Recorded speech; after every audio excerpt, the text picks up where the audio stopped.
নমস্কার বন্ধুরা, again welcome আমাদের ইউটিউব চ্যানেলে। এই মুহূর্তের গুরুত্বপূর্ণ upload SSC group C, group D এবং যারা পরীক্ষায় দিয়েছিলে তাদের জন্য ওয়েটিংয়ে যারা আছো, দেখতে পাচ্ছ কিছু কিছু খবর দেখে তোমরা অলরেডি শুনেছো, অনেকে যারা জানো না তাদের জন্য।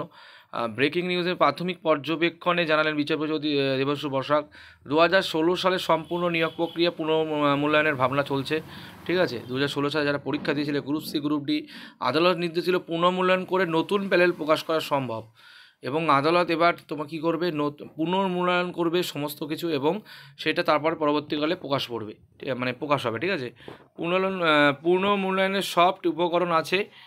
এসএসসিকে প্রশ্ন বিচারপতি করেছে প্রথমেই প্রয়োজনে ওমার, আর সেটা আমাদের কাছে নেই। প্রথমেই প্রয়োজন এটা কিন্তু বলেছে তাদের কাছে নেই।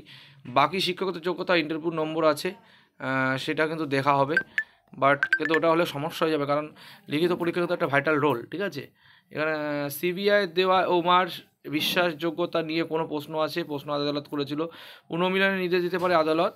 যাই হোক, এটা কিন্তু খবর যে তোমাদের কিন্তু নতুন করে মূল্যায়ন হবে সকল রেজাল্ট, তারপরে কিন্তু নতুন করে লিস্ট পাবলিশড হবে। এরকমই আর কিছু আপডেট অবশ্যই জানাবো। এটা ছিল গ্রুপ সি, গ্রুপ ডি আর খবর। সকলে ভালো থেকো, অবশ্যই অন্যান্য পরীক্ষার জন্য চেষ্টা করো, কারণ একটা জিনিসটা বসে থাকো না, তাহলে কিন্তু তোমরা জীবন এগোবে না আর চাকরি পাওয়া মুশকিল হয়ে যাবে। সকলে ভালো থেকো, জয় হিন্দ, জয় ভারত, বাই।